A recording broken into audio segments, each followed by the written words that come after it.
मंच पर उपस्थित आचार्य जी को मेरा प्रणाम और बिश्नोई महासभा के अध्यक्ष श्री गुरु सिंह जी गोदारा को प्रणाम।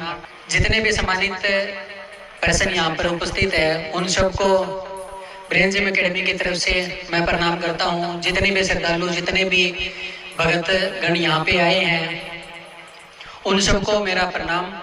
कुछ बच्चे मेरे साथ में हैं, इन बच्चों को लेकर के मैं आज क्यों आया हूँ कि हमारे पास में कुछ ऐसी एजुकेशन सिस्टम, ऐसी चीजें हैं कि इन बच्चों ने जो चीज एक्स्ट्रा टैलेंटेड जिसको बोलते हैं कि बोलते हैं ना भाई, हर एक के पास में एक अलग ही तरीके की एजुकेशन पावर होती है या अलग तरीके का एक माइंड पावर होता है या हर एक इंसान में अपनी एक अलग शक्ति होती है।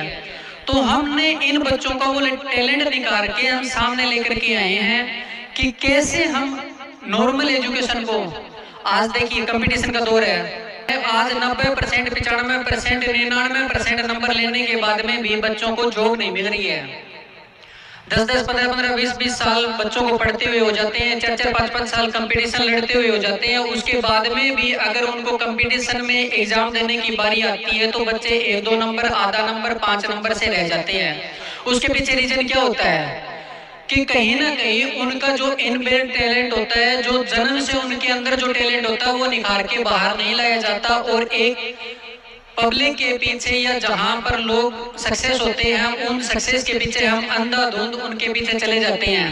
तो इन बच्चों के एक एक करके जैसे मैं बुलाऊंगा तो प्लीज एक माइक, एक्स्ट्रा माइक थोड़ा सा दे दीजिए प्लीज। तो सबसे पहले मैं रमन से पूछना चाहूंगा। ओके, तो जैसे कि बच्चे बहुत सारे प्रैक्टिस करते हैं, तैयारी करते हैं, लेकिन अगर किसी बात को कोई सुनाने की बात आती है तो बच्चे उसमें कितना सोच विचार करते हैं, भूल जाते हैं, या सबसे ज्यादा हमारा उस चीज पे जोर दिया गया है कि जो चीज हम बार बार बोलते हैं या छोटे बच्चे जो बोलने की आदत है ना वो जड़ से खत्म कर दी जाती है और इतनी अच्छे तरीके से तैयारी करवाई जाती है कि जिससे बच्चा एक बार पढ़ने के बाद में कभी नहीं भूलता। जैसे हम प्राइम मिनिस्टर ने पूछते सबसे पहले, तो एक बार रमन बताइए। 5th नंबर पे इंदिरा गांधी, 14 नंबर पे एचडी देवगौड़ा, 19 नंबर पे नरेंद्र मोदी। अब देखिए नॉर्मल बच्चे कैसे याद करते हैं कि पहले नंबर पे ये था, दूसरे नंबर पे ये था, तीसरे नंबर पे ये था। इन्होंने क्या बताया कि चौथे नंबर पे कौन सा था, 5वें पे कौन सा था, 7वें पे कौन सा था, यानी कि जिससे जो पूछा गया वही चीज बताइए बच्चे ने। तो ये क्या होता है कि एक ऐसा तरीका, ऐसा मेथड होता है कि जिस तरीके से याद की जाती है वही की वही चीज हमारे नॉर्मल तरीके से निकल के बाहर आती है। जैसे हम पढ़ते हैं, बच्चे नॉर्मल घर पे भी पढ़ते हैं ना, इन बच्चों का एक्स्ट्रा क्या है कि इनको जो तरीके सिखाए जाते हैं वो एक विजुअल तरीके से सिखाई जाती है, एक स्टोरी मेथड से सिखाया जाता है। इनके दिमाग में वो फिल्म चलती रहती है, जो चीजें पूछी जाए वही चीज बताते हैं। जैसे इनसे मैं आगे कोई चीज पूछूंगा, मैं कोई भी चीज पूछ लीजिए, जैसे कंट्री कैपिटल पूछते हैं, जापान की Tokyo, Cambodia, Phnom Penh, Panama, Panama City, Palau, Koror, Kyrgyzstan, Bishkek, Oman.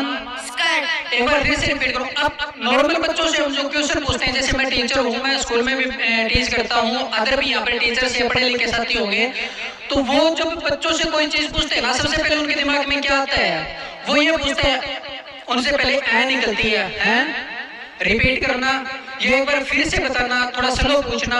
यहाँ क्या है कि जैसे बच्चे से कोई क्वेश्चन पुट किया जाता है उसी तरीके से आंसर आता है, यानी कि सोचने का भी तरीका, सोचने का भी टाइम इन बच्चों के पास में नहीं है और जो जैसे पूछा जाए वही का वही आंसर एट ए टाइम आता है। मैं फिर से रिपीट करता हूँ, देखिए आगे, Kyrgyzstan, Bishkek, Oman, Muscat, Qatar, Doha, Fiji, Suva, Maldives, माले।